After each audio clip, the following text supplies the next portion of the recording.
الله وحده وكفى وسلام على عباده الذين اصطفى أما بعد فأعوذ بالله من الشيطان الرجيم بسم الله الرحمن الرحيم حتى إذا جاء أحدهم الموت قال رب ارجعون لعلي أعمل صالحا فيما تركت كلا إنها كلمة هو قائلها ومن ورائهم برزخ إلى يوم يبعثون وقال النبي صلى الله تعالى عليه وسلم إن القبر أول منازل الآخرة فإن نجا منه كان ما بعده أيسر منه وإن لم ينج منه كان ما بعده أشد منه آمنت بالله صدق الله العلي العظيم وبلغنا رسوله النبي الكريم আল্লাহ রাব্বুল আলামিন কোরআন মাজিদের মধ্যে যেহেতু একটা বাস্তবতা জানিয়েছেন যে দুনিয়ার জীবন ধোকার বস্তু, ধোকার আসবাব ছাড়া কিছু না, আর আখিরাতের জীবনই হলো প্রকৃত জীবন, আখিরাতের হায়াতই প্রকৃত হায়াত। এজন্য আমরা আজকে থেকে শুরু করে ধারাবাহিকভাবে ইনশাআল্লাহ আখিরাতের প্রতিটা ঘাঁটি এবং ধাপ সম্পর্কে বিস্তারিত আলোচনা করব, যার সূচনা হবে কবর জগৎ থেকে, বারজাখের জীবন থেকে, এবং যার সমাপ্তি হবে ইনশাআল্লাহ জান্নাত এবং জাহান্নামের আলোচনায় গিয়ে। বিশেষ করে মৃত্যু থেকে নিয়ে কিয়ামত, এটা নিয়ে আমাদের দেশে আলোচনা একটু কমই হয়ে থাকে। কেউ যখন মারা যায় এক ধাপে তার আলোচনা মৃত্যু থেকে শুরু করে চলে যায় হাসরের ময়দানে, কিন্তু এই মৃত্যু থেকে নিয়ে হাসর পর্যন্ত যে বিশাল এক জগৎ আছে, এখানে যে তাকে কত হাজার বছর না লক্ষ বছর না কোটি বছর পাড়ি দিতে হবে আল্লাহই ভালো জানেন। এই দীর্ঘ সময়ে তার উপর কি কি ধাপ অতিবাহিত হবে, এটা নিয়ে আলোচনা হওয়া আমাদের ঈমান বৃদ্ধিতে সহায়ক হবে ইনশাআল্লাহ। কারণ আল্লাহ রাসূল সাল্লাল্লাহু আলাইহি ওয়াসাল্লাম জানিয়েছেন মৃত্যুকে যত বেশি মানুষ স্মরণ করবে সেটা তার ঈমান বৃদ্ধিতে বড় সহায়ক হবে।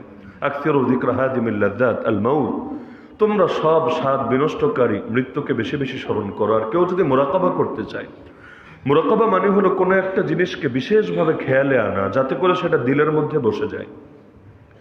যেমন ওমর রাদিয়াল্লাহু তাআলা আনহুকে আল্লাহ রাসূল একদিন বললেন, যখন ওমর তার সামনে এসে জানালেন, ইয়া রাসূলুল্লাহ, আমি আপনাকে দুনিয়ার সবার চাইতে বেশি ভালোবাসি, ইল্লা নাফসি আল্লাতি বাইনা জামবি, তবে আমার নিজের প্রাণের চাইতে এখনো বেশি ভালোবাসতে পারিনি। আল্লাহ রাসূল জানিয়ে দিলেন, হে ওমর, এখনো তোমার ঈমান পরিপূর্ণ হয়নি। যতক্ষণ না আমি তোমার কাছে তোমার নিজের প্রাণের চাইতেও বেশি প্রিয় হব, ততক্ষণ পর্যন্ত তুমি পূর্ণ ঈমানদার হতে পারবা না। ওমর রাদিয়াল্লাহু তাআলা একটু সময় নিলেন। ওই সময়ের মধ্যে তিনি ফিকির করে দিলের মধ্যে বসালেন এবং আল্লাহ রাসূল সাল্লাল্লাহু আলাইহি ওয়াসাল্লামের নেক দোয়া তাওয়াজ্জুহ তো পেলেনই। কিছুক্ষণ পর ওমর রাদিয়াল্লাহু আনহু বলে উঠলেন, ইয়া রাসূলুল্লাহ, আমি এখন আপনাকে আমার নিজের প্রাণের চাইতেও বেশি ভালোবাসি। আল্লাহ রাসূল বলেন, আল আন ইয়া ওমর, হে ওমর, এখন তোমার ঈমান পরিপূর্ণ হয়েছে। তো যে কোনো জিনিস নিয়ে যদি একটু গভীরে নিরিবিলিতে বসে কেউ কোনো একটা বিষয়কে স্মরণ করে, সেটা দিলের মধ্যে ইয়াকিন পয়দা হতে বেশ সহায়তা করে। যখন আমি লাশ হব, মানুষ আমাকে কাঁধে করে নিয়ে রেখে আসবে আমার কবরে, ওই সময়ের পরিণতিগুলো আপনি যদি একটু নিরিবিলিতে বসে কিছুক্ষণ কল্পনা করেন, দেখবেন দুনিয়াটা দিল থেকে বের করা এবং আখিরাতটা দিলের মধ্যে বসানো বেশ সহজ হয়ে যায়। তো মুরাকাবা করতে চাইলে আগে তো জানতে হবে কি কি ধাপ আসতে যাচ্ছে আমার জীবনে। যদি নাই জানি তাহলে মুরাকাবা করবো কিসের ভিত্তিতে? অনুমান আর কল্পনার কোনো স্থান নেই আকীদার ক্ষেত্রে। আখিরাত এটাও আমাদের আকীদার অংশ এবং ইসলামের মূলনীতি তো তিনটাই, তাওহীদ, রিসালাত, আখিরাত, সর্বপ্রধান মূলনীতি। এর মধ্যে তাওহীদ সম্পর্কে মোটামুটি জানা আছে, রিসালাত সম্পর্কে মোটামুটি জানা আছে, আখিরাত সম্পর্কেও যত বেশি জানবো ইনশাআল্লাহ এটাও আল্লাহ তাআলা চাইলে আমাদের ঈমান বৃদ্ধিতে সহায়ক হবে। তো প্রথম ধাপ যেহেতু শুরু হবে বারজাখ থেকে, বারজাখ শব্দের শাব্দিক অর্থ হল আল হাজিজ বাইনা শাইআইন, দুটো জিনিসের মধ্যে যেটা অন্তরায় হয়, যেটা আড়ালকারী হয়, সেটাকে আরবিতে বারজাখ বলে। কোরআন মাজিদ ও আল্লাহ তাআলা বিভিন্ন জায়গায় বারজাখ শব্দটা ব্যবহার করেছেন। যেমন সূরা আর রহমানেও আছে, মারাজাল বাহরাইন ইয়ালতাকিয়ান বাইনাহুমা বারজাখুল লা ইয়াবগিয়ান ফাবিআইয়ি আলাই রাব্বিকুমা তুকাযিবান। আল্লাহ তাআলা দুটো সমুদ্রকে প্রবাহিত করেন এমন ভাবে যে এক জায়গায় গিয়ে তারা মিলিত হয়, তবে তাদের ভেতরে আবার এমন একটা পর্দা থাকে, এমন একটা আড়াল থাকে, যে আড়ালটা তারা দুই সমুদ্রের কোনো সমুদ্রই অতিক্রম করতে পারে না। এর মানে কি? এর মানে আল্লাহ তাআলা অন্য আয়াতের মধ্যে বিস্তারিত জানিয়েছেন, ওয়াহুয়াল্লাযী মারাজাল বাহরাইন, তিনি সেই সত্তা যিনি দুই সমুদ্রকে প্রবাহিত করেন এমন ভাবে, হাযা আযবুন ফুরাত, এক সমুদ্রের পানি দেখা যায় বড় মিষ্টি, বড় সুস্বাদু, ওয়া হাযা মিলহুন উজাজ, কিন্তু আরেকটার পানি দেখা যায় একেবারেই নোনা, একেবারেই বিস্বাদ। কিন্তু দেখা যায় একটার সাথে আরেকটা কানেকশন আছে, একটার পানি গিয়ে আরেকটাতে গড়িয়ে যাওয়ার কথা এবং এটার প্রভাব ওটার মধ্যে চলে আসার কথা, কিন্তু অদ্ভুত এক কারণে এটার পানি একরকম তো ওইটার পানি আরেক রকম, পানির মধ্যে মিক্স হয় না। কেন হয় না? আল্লাহ এটা বোঝানোর জন্য শব্দ ব্যবহার করলেন বাইনাহুমা ওয়াজাআলা বাইনাহুমা বারজাখা। আল্লাহ তাআলা এর মধ্যে একটা বারজাখ রেখেছেন। এই বারজাখ মানে কি? বারজাখ মানেই হলো পর্দা, আড়াল, অন্তরায়, বাধা। এমন একটা জিনিস রেখে দিয়েছেন যেটা চোখ দিয়ে হয়তো দেখা যায় না, কিন্তু এটা দুই সমুদ্রের কেউ অতিক্রম করতে পারে না। এটা নদীতেও বোঝা যায়, সমুদ্রতেও বোঝা যায়। বাংলাদেশে যে নদী নালাগুলো আছে এর মধ্যেও দেখবেন যে এক নদীর পানি একরকম দেখা যায় তো আরেকটা আরেক রকম দেখা যায়, কোনো এক অদ্ভুত কারণে, অদৃশ্য কারণে মিক্সড হয়ে যায় না। তো এটা বোঝানোর জন্য আল্লাহ বারজাখ শব্দ ব্যবহার করলেন। এখান থেকে বোঝা যায় যে বারজাখ মানেই হলো একটা বাধা, যেই বাধাটা দুই জিনিসের মধ্যে একটা অন্তরায় করে রাখে। তো আমরা আছি এখানে, আবার আল্লাহর সামনে দাঁড়াবো হাসরের ময়দানে, কিয়ামতের ময়দানে। মাঝখানের যে আড়ালটা, অর্থাৎ আমাদের এই জীবন থেকে নিয়ে শুরু করে কিয়ামত পর্যন্ত মাঝখানের যে হালতটা, এটাকেই বলা হয় বারজাখ। এই বারজাখ শব্দটাও কোরআনে আল্লাহ এই অর্থে ব্যবহার করেছেন। যে আয়াত আমি খুতবায় পাঠ করেছি, আল্লাহ তাআলা বলেন, হাত্তা ইযা জাআ আহাদাহুমুল মাউত, অপরাধীদের কথা বোঝাতে গিয়ে বলছেন যখন তাদের কারো কাছে মৃত্যু আসে, ক্বালা রাব্বিরজিউন, তখন বলতে শুরু করে, হে আমার রব, আমাকে আবার ফিরিয়ে দেন। লাআল্লি আ'মালু সালিহান ফীমা তারাকতু, যেই জীবন আমি ফেলে এসেছি, ছেড়ে এসেছি, ওই জীবনে ফিরে গিয়ে আবার নেক আমল করে আসব। আমাকে একটাবার চান্স দেন, একটাবার আমাকে পুনরায় ফিরে যাওয়ার সুযোগ দেন। আল্লাহ জানিয়ে দিচ্ছেন, কাল্লা, এটা কখনোই হবে না, কিছুতেই হবে না। ইন্নাহা কালিমাতুন হুয়া কাইলুহা, এটা জাস্ট একটা কথা যা সে বলছে, মানে এই কথা আসলে বাস্তব না। তাকে যদি ফিরিয়ে দেওয়া হয় তাহলে সে যে আবার নেক আমল করবে, বিষয়টা এমন না, বরঞ্চ এটা জাস্ট একটা কথা বলার জন্য সে বলছে। মানুষের কপালে যেমন বন্দুক ধরলে সে বলে, হ্যাঁ ঠিক আছে, আমাকে ছেড়ে দাও, আর জীবনে করব না, তোমার তথ্য প্রকাশ করব না, কিন্তু নিরাপদ হয়ে গেলে দেখা যায় সবই করে এবং পুরা 180 ডিগ্রি পল্টে মারার চেষ্টা করে। একইভাবে আল্লাহ বলে দিচ্ছেন, এটা জাস্ট একটা কথা যা সে শুধু বলছে। ওয়ামিন ওয়ারাইহিম বারযাখুন ইলা ইয়াউমি ইউবআথুন, তাদের দুনিয়ার জীবনের পরেই রয়েছে এমন এক বারজাখ, যেই বারজাখ চলতে থাকবে একেবারে ওই দিন পর্যন্ত যেই দিন তাদেরকে আল্লাহর সামনে পুনরায় দাঁড় করানো হবে, পুনরায় উঠানো হবে। তাহলে বোঝা গেল দুনিয়ার জীবনের সমাপ্তি যেখানে, আবার হাসরের ময়দান রব্বুল আলামিনের সামনে দাঁড়াবো যেদিন, এর মাঝের যে জীবনটা, এটাকেই বলা হয় বারজাখ। দলিল কোরআন মাজিদের আয়াত, আল্লাহ নিজে যেহেতু শব্দ ব্যবহার করেছেন, সুতরাং বলা যায় বারজাখ এটা আখিরাত সংক্রান্ত আকীদার প্রথম ধাপ। কারণ আখিরাতের হাসর আসবে, নসর আসবে, কিয়ামত আসবে, মিজান আসবে, পুলসিরাত আসবে, জান্নাত আসবে, জাহান্নাম আসবে, কিন্তু সবগুলো আসার আগে যেটা সবার আগে আসবে সেটার নামই হলো বারজাখ। তাহলে মৃত্যু পরবর্তী জীবনকে আমরা এক শব্দে বলতে পারি বারজাখী জীবন। আর এই বারজাখ শব্দটা কোরআন মাজিদে সূরা মুমিনুনের 100 নম্বর আয়াতের মধ্যেই আল্লাহ স্পষ্টভাবে ব্যবহার করেছেন। সুতরাং এটা নতুন কোনো শব্দ না, এটা আমাদের নিত্য নতুন কোনো আবিষ্কৃত বিষয় না। এই বারজাখ এর মধ্যেও প্রথম ধাপ হলো কবর। যদিও দুনিয়া সবাই যে কবর পায় বিষয়টা এমন না, কেউ পানিতে ডুবে মারা যায়, কেউ আগুনে পড়ে ছাই হয়ে যায়, যাদেরকে কবরে হয়তো রাখা হয় না। কিন্তু কবরে রাখা হোক বা না হোক, কবর সংক্রান্ত যে হাদিসগুলো আছে, যেগুলো আমরা বিস্তারিত আলোচনায় আসবে ইনশাআল্লাহ, মৃত ব্যক্তিকে ওঠানো হবে, জিজ্ঞাসাবাদ হবে, মুনকার নাকির আসবে, ফেরেশতারা প্রশ্ন করবে, এমন না যেগুলো যাদেরকে শুধু মাটির নিচে রাখা হবে তাদের ক্ষেত্রেই হবে, আর যারা পানিতে ডুবে যাবে অথবা পুরে ছাই হয়ে যাবে তাদের ক্ষেত্রে কিছু হবে না, বিষয়টা এমন না। বরং বারজাখ বোঝানোর জন্য হাদিসে অনেক সময় কবর শব্দ ব্যবহার করা হয়। যদিও কবর বলতে আমরা মাটির একটা ঘর বুঝি সাধারণ অর্থ, কিন্তু কখনো কবর জগৎ বলে মূলত বারজাখের জিন্দেগিটাকেই মিন করা হয়। শব্দ বলা হয় একটা, বোঝানো হয় আরেকটা। তো দেখা যায় হাদিসের মধ্যে আছে, আল্লাহ রাসূল সাল্লাল্লাহু আলাইহি ওয়াসাল্লাম বলেন, ইন্নাল কবর আউয়ালু মানাজিলিল আখিরাহ। আখিরাতের যতগুলো ধাপ আছে, যতগুলো ঘাটি আছে, এর মধ্যে প্রথম ধাপের নাম হলো কবর। এখানেও কবরটা ব্যাপক অর্থে। কেন? কারণ এমনও হতে পারে কারো ওই মাটির কবরটা নসিবে জোটে নাই, হতে পারে, অস্বাভাবিক কোনো ব্যাপার না। যদি এমনই হয় তাহলে তার জন্য যে আখিরাতের প্রথম ধাপ আসবে না, বিষয়টা এমন না। আখিরাতের প্রথম ধাপ সবার জীবনে আসবে। তো এখানেও কবরটা বলা হচ্ছে মূলত উভয় বাস্তবতায় বোঝানোর জন্য। আল্লাহ রাসূল বলে দিচ্ছেন, ফাইন্না জা মিনহু, এই কবর জগতের হালতের মধ্যে যে ব্যক্তি মুক্তি পেয়ে যাবে আযাব থেকে, গজব থেকে, কানা মা বাদাহু আইসারা মিনহু, এরপর যতগুলো স্তর আসবে তার জীবনে, এগুলো তার জন্য বড়ই সহজ হবে। ওয়া ইন লাম ইয়ানজু মিনহু, আর যদি এটাতেই সে ধরা খায়, মুক্তি না পায়, কানা মা বাদাহু আশাদ্দা মিনহু, এরপর যা আসবে এটা তার জন্য মোটেও সহজ হবে না, বরং এটা তার জন্য আরো বড় জটিল হবে।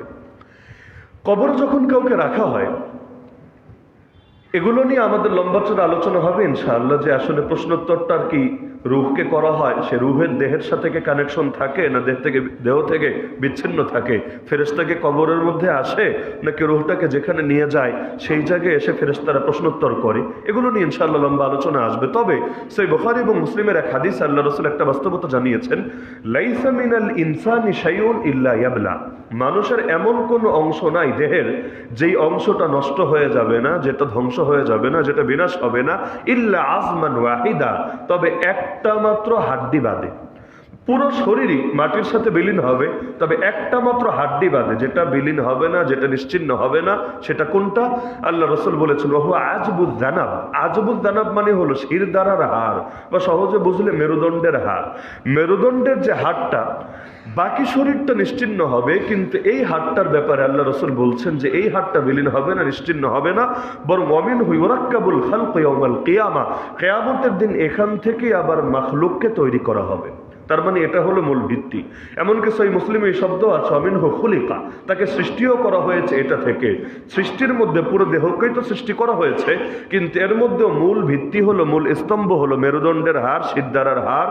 এখান থেকে পরবর্তীতে বাকি প্যাকেট পরানো হয়েছে, এর সাথে অনেক কিছু যুক্ত করা হয়েছে। একইভাবে আল্লাহ রাসূল জানিয়ে দিচ্ছেন যে যখন সে মারা যাবে তখনও তার পুরোটা তো নাই হবে, তবে শিরদাঁড়ার হাড়টা বিলীন হবে না, বরঞ্চ এটা কিছু হলেও বাকি থাকবে, যেখান থেকে আল্লাহ তাআলা কিয়ামতের দিন তাকে পুনরায় উঠাবেন, পুনরায় দাঁড় করাবেন। এটার ক্ষেত্রেও যদিও শব্দ ব্যবহার করা হয়েছে ব্যাপকভাবে, কিন্তু এটা কবরের মধ্যেই হোক আর এটা অন্য কোনো জায়গায় হোক, যে যেখানেই মারা যাক না কেন, ইনশাআল্লাহ এই যে শিরদাঁড়ার হাড়টা বাকি থাকবে, এখান থেকে আল্লাহ তাআলা কিয়ামতের দিন উঠাবেন, এবং কিয়ামতের দিন এই দেহ নিয়ে আমরা উঠবো ইনশাআল্লাহ। একটা শব্দ ভুল ব্যবহার করা হয় মাঝে মাঝে, দেখি এখানে এই যে জুমা আমাদের খুতবার আগে যে দোয়াগুলো চাওয়া হয়, এই দোয়া চাওয়ার মধ্যেও দেখবেন একটা বাক্য অনেকেই লিখে দেন, যদিও সব মুসল্লি এখন নাই। একটা বাক্য অনেকেই লিখে দেন, সেটা হলো অমুকের রুহের মাগফিরাত কামনায় দোয়া করবেন। তো মাগফিরাতকে শুধু রুহের লাগবে, দেহের লাগবে না? রুহুটাকে দেহ থেকে আলাদা করার মানেটা কি? আমরা কি শুধু এই মূলনীতিতে বিশ্বাসী যে কবরের আযাব শুধু রুহের উপর হয়, দেহের উপর হয় না? কবরের মধ্যে যা কিছু ঘটে শুধু রুহের উপর হয়, দেহের উপর হয় না? এগুলো তো একটা বাতিল ফেরকা আছে, যারা শুধুমাত্র রুহ সংক্রান্ত শক্তিতে বিশ্বাসী। তাদের মধ্যে আল্লাহ রাসূল সাল্লাল্লাহু আলাইহি ওয়াসাল্লাম মেরাজও দৈহিকভাবে যান নাই। রাসূলের দেহ তার খাটেই ছিল, তার বিছানায় ছিল। রাসূলের রুহকে স্বপ্ন জগতে যেমন আমরা আমেরিকায় চলে যাই, আমরা রাশিয়ায় চলে যাই, আমরা চায়নায় চলে যাই, আল্লাহ রাসূলের রুহটাকেও পরিভ্রমণ করে নিয়ে আসা হয়েছে রাতের সামান্য অংশে মসজিদে হারাম থেকে মসজিদে আকসায়, সেখান থেকে সিদরাতুল মুনতাহা হয়ে সপ্তম আকাশের উপরে, এরপর আল্লাহ তাআলা আবার পাঠিয়ে দিয়েছেন তার শরীরের ভেতরে। অথচ এটা আমাদের আকীদা না। আমাদের আকীদা আল্লাহ রাসূল দেহ গিয়েছে, রূহ গিয়েছে, রূহ গিয়েছে দেহের সাথেই, দেহ থেকে আলাদা হয়ে না। একইভাবে অনেকের বিশ্বাস হলো কিয়ামতের ময়দানে দৈহিক পুনরুত্থান হবে না, একটা বাতিল ফেরকার আকীদা। কিয়ামতের ময়দানে দৈহিক পুনরুত্থান হবে না, শুধু রূহটা বাকি থাকবে, রূহ। এই রূহ হয়তো সিজ্জিনে থাকবে, অপরাধীদের না হলে ভালো মানুষের ইল্লিয়িনে থাকবে। সেখান থেকে আল্লাহ তাআলা রূহটাকে কিয়ামতের দিন হাজির করবেন, আর নতুন দেহ প্রয়োজনে দিয়ে দিবেন। এক এক রকম দেহ হবে, জান্নাতের দেহ একরকম, তো জাহান্নামের দেহ আরেক রকম, কিন্তু এই দেহ বাকি থাকবে না। এটা বাতিল ফেরকার আকীদা, এটা আহলে সুন্নাত ওয়াল জামাতের আকীদা না। আহলে সুন্নাত ওয়াল জামাতের আকীদা হলো এই দেহ এবং এই রূহ, দেহ এবং রূহ উভয়টি আল্লাহর সৃষ্টি এবং উভয়টার উপরই কবর জগতেও যে আযাব হবে, বারজাখেও যে আযাব হবে, এর সম্পর্ক রুহের সাথেও আছে, দেহের সাথেও আছে। কিয়ামতের দিন যে পুনরুত্থান হবে, এর সাথেও রুহের সাথেও সম্পর্ক আছে, দেহের সাথে সম্পর্ক আছে। জান্নাতি জান্নাতে যাবে, জাহান্নামী জাহান্নামে যাবে, এর সাথে রুহের সম্পর্ক আছে, দেহের সম্পর্ক আছে। যদিও দেহের কোয়ালিটিতে ভিন্নতা আসবে। জান্নাতি জান্নাতে গেলে তার শরীর এক সাইজের, জাহান্নামে গেলে দাঁতই হবে এক একটা উহুদ পাহাড়ের সমান। তো দাঁতই যদি এই সাইজ হয়, মুখটা কত বড়, মুখে যদি এই সাইজ হয়, চেহারাটা কত বড়, চেহারাই যদি এই সাইজ হয়, শরীরটা কত বড়। তা আপনি যখন জন্মেছিলেন আপনার শরীর কি ছিল, আজকে কি আছে? দুনিয়াতেও তো শরীরের কোয়ালিটিতে ভিন্নতা আসে, তো ওই জগতে ভিন্নতা আসবে না, এটা ভাবারও কোনো কারণ নাই। কিন্তু তাই বলে শব্দ ব্যবহার করার আমি কোনো ফায়দা দেখি না, কোনো তাৎপর্য দেখি না। যদিও আমি বলছি না যারা লিখে দেয় তাদের মনের মধ্যে বাতিল আকীদা আছে, তবে এটা অবশ্যই বলবো তাদের শব্দ প্রয়োগে ভুল আছে।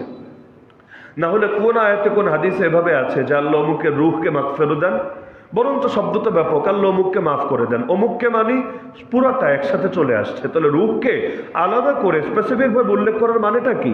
এর মানেই তো হলো আপনার ভেতরে কোথাও না কোথাও একটা ঝামেলা আছে। রুহের মাগফিরাত কেন বলতে হবে? বলেন যে আল্লাহ আমার বাবার মাগফিরাত কামনায়, আমার মায়ের মাগফিরাত কামনায়, এই এলাকার কবরবাসীদের মাগফিরাত কামনায়, এই মসজিদে যারা খেদমত করে গিয়েছেন সেই মুরব্বীদের মাগফিরাত কামনায়, হয়ে গেল।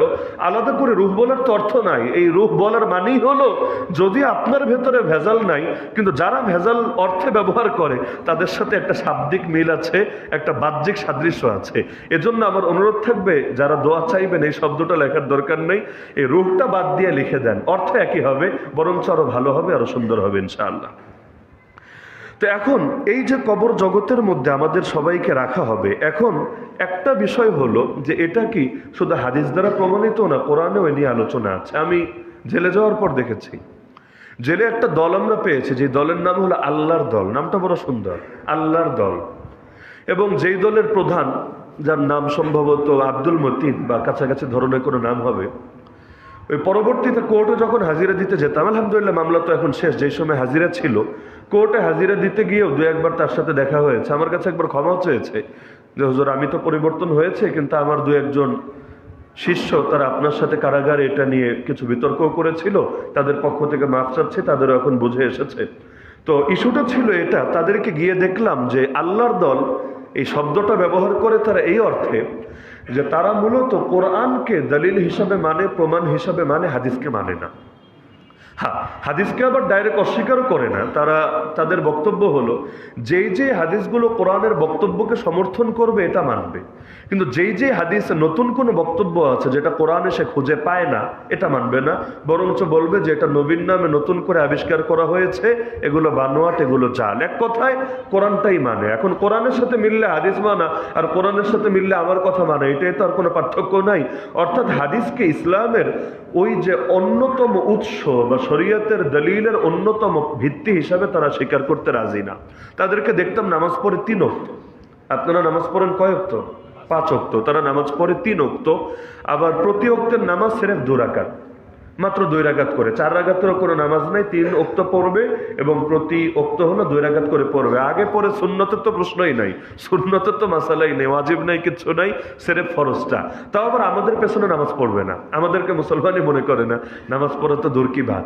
তো এইরকম হালত। আবার দেখা যেত এরা এক একজন মাশাআল্লাহ এমন কোরআন পড়া পড়ে, এদের কাছে দেখতাম ইসলামিক ফাউন্ডেশন থেকে প্রকাশিত আল কোরআনের একটা অনুবাদ পাওয়া যায়, প্রায় সবার কাছে ছিল, এবং এত ভালো মুখস্থ করতো তারা, সেটা আরবিটা না, আরবি অধিকাংশই পড়তে জানতো না, প্রায় সবাই জেনারেল শিক্ষা ব্যবস্থা থেকে উঠে আসা। তো দেখা যেত আরবি পারে না, কিন্তু বাংলা অনুবাদগুলো একেবারে আমরা যেভাবে আরবি বলি এর চাইতে আরো ভালোভাবে আত্মস্থ ঠোঁটস্থ করে রেখেছে। একেবারে হুজুর এত নম্বর সূরা এত নম্বর আয়াত বাংলা বলে, এত নম্বর সূরা এত নম্বর আয়াত বাংলা বলে। এখন দেখা যায় আর বাংলাটা শোনার পর আমাদের মাথায় অনুবাদ করা লাগে আর কি, এটাকে আরবিতে অনুবাদ করে তারপর বুঝে লাগে আসলে সে সেই আয়াতটা মিন করছে, ওই আয়াতটা বোঝাচ্ছে। তো এদের মধ্যে দেখতাম বহু ধরনের ভ্রান্তি আছে। যেমন কিয়ামতের দিন আল্লাহ রাসূল সাল্লাল্লাহু আলাইহি ওয়াসাল্লাম যে সুপারিশ করবেন, এবং আমরাও সকলে যে স্বপ্ন দেখছি ইনশাআল্লাহ আল্লাহ রসুল আমাদের জন্য সুপারিশ করবেন, ওরা বিশ্বাস করে না, এটা ভুয়া। ফেরেশতারা সুপারিশ করবে, নবীরা সুপারিশ করবে না। দলিল কি? দলিল কোরআনে নাকি খুঁজে পায় নাই, যদিও সবগুলো কথাই ভুয়া। ওদের সাথে আমার যখন ডিবেট হয়েছিল কারাগারে, আমি একেবারে কোরআন খুলে খুলে দেখিয়েছি। তোমরা যে বলো 3 ওয়াক্ত নামাজ পেয়েছো কোরআনে, তাই 3 ওয়াক্ত পড়ো। আমি আয়াত খুলে দেখিয়েছি, এই যে দেখো 5 ওয়াক্ত নামাজের কথা কোরআনের মধ্যেই আছে, হাদিস লাগবে না, কোরআনের মধ্যেই আছে। একইভাবে আল্লাহ রসুল যে সুপারিশ করবেন, হাদিস লাগবে না, কোরআনের মধ্যেই আছে। তো একেবারে খুলে খুলে দেখিয়ে দিয়েছি। তারপর কিছু মানুষ পরিবর্তন হয়েছে, আর কিছু তো থাকে ঘাটতেরা, মোহর মারা। বিচার যাই হোক না কেন, তালগাছ আমার, দল পরিবর্তন করতে রাজি না। তো ওদের অনেকগুলো সংশয়ের একটা সংশয় দেখেছি এখানে। ওরা বলে কবরের আযাব মিথ্যা, মানে কবরে আযাব হবে না, এগুলো মোল্লা মুন্সিদের বানানো, হুজুরদের বানানো, ধর্ম ব্যবসায়ীদের বানানো। এই হলো আল্লাহর দলের মোটামুটি আকীদা। এছাড়াও আরো বহুত ভিত্তিহীন আকীদা আছে, যেমন ইমাম মাহদি এগুলোকে অস্বীকার করে, আসবে না ইত্যাদি ইত্যাদি। এক কথায় বহু কিছুর অস্বীকার করে। কিন্তু আমাদের আলোচনার সাথে আজকে প্রাসঙ্গিক পয়েন্ট হলো এটা, যে তাদের বক্তব্য হলো কোরআনে কবরের আযাব সংক্রান্ত কোনো ধরনের আয়াত নাই। সুতরাং এই যে বারজাখের জীবন অথবা কবরের সুখ, কবরের শান্তি অথবা কবরের আযাব, কবরের গজব, এগুলো কোরআনে নাই। সুতরাং তারা মানে না। এবং এই সংক্রান্ত যে হাদিসগুলো আছে, যদিও বুখারীতে আছে, মুসলিমে আছে, এরা বলে এগুলো ভুয়া, এগুলো জাল, এগুলো নবীজের নামে ভিত্তিহীনভাবে বানোয়াট করা হয়েছে, আবিষ্কার করা হয়েছে।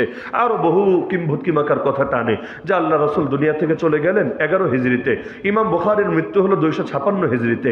এত পরে সে ইমাম বুখারী বুঝলো কিভাবে আসলে এটা নবীজি বলেছে? পাগল রে কে বোঝাবে যে ইমাম বুখারী নিজের কানে কানে শুনে আল্লাহ নবীর নামে কথা চালায় নাই, বরং প্রতিটা হাদিস এক একটা সূত্র ধরে এনেছে। তিনি অমুকের থেকে শুনেছেন, তিনি অমুকের থেকে শুনেছেন, তিনি অমুকের থেকে শুনেছেন।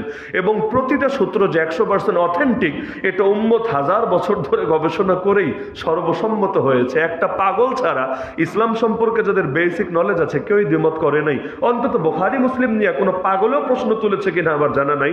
এই রকম ভিত্তিহীন গালগল্প এরা করে। তো এদের মধ্যে এই যে পয়েন্টটা, যে আসলে কোরআনে কবর জগৎ নিয়ে কথা আছে কিনা, অথবা কোরআনে কবরের আযাব নিয়ে কথা আছে কিনা, যেহেতু এটা নিয়ে সংশয় আছে। আমি একটা দলকে পেয়েছি, দুনিয়ার সবাইরে যে আমি পেয়েছি এমন তো না, এর বাইরেও আরো দল থাকতে পারে, অস্বাভাবিক না। এমনকি মিরপুরেও থাকতে পারে, এটা অস্বাভাবিক না। কে যে কোথায় কি থাকে আর কি মানসিকতা লালন করে, আল্লাহ ছাড়া কেউ ভালো জানে না। এজন্য এই কবরের জগৎ সম্পর্কে বা কবরের আযাব সম্পর্কে কোরআনে কি আছে, এটার ব্যাপারে মৌলিক একটু ধারণা রাখলে আশা করা যায় আমাদের আকীদাটাও মজবুত হবে, আর পাশাপাশি কোনো ফিতনাবাজ সামনে পড়লেও তার প্রশ্নের উত্তর দেওয়া সহজ হবে ইনশাআল্লাহ। 1 নম্বর আলোচনা হলো উহুদ যুদ্ধের আলোচনা করতে গিয়ে আল্লাহ রাব্বুল আলামিন কোরআনে সূরা আলে ইমরান আয়াত 169 থেকে 171, এখানে আল্লাহ তাআলা কয়েকটা আয়াত এনেছেন। এই 3 আয়াতের মধ্যে আল্লাহ তাআলা একটা বাস্তবতা তুলে ধরেছেন। আল্লাহ বলছেন, ওয়ালা তাহসাবান্নাল্লাযীনা কুতিলু ফি সাবিলিল্লাহি আমওয়াতা, আল্লাহর রাস্তায় যাদেরকে শহীদ করা হয়েছে তোমরা তাদেরকে মৃত ভেবো না, বাল হুম আহইয়া, বরং তারা জীবিত, ইনদা রাব্বিহিম ইরযাকুন, শুধু জীবিতই না, রবের কাছে তারা রিজিক প্রাপ্ত হচ্ছে। আগামী দিনে হবে সেটা না, রিজিক প্রাপ্ত হচ্ছে, যদিও কিয়ামত এখনো হয় নাই, কিন্তু রবের কাছে রিজিক প্রাপ্ত হচ্ছে। এটা হলো 169 নম্বর আয়াত।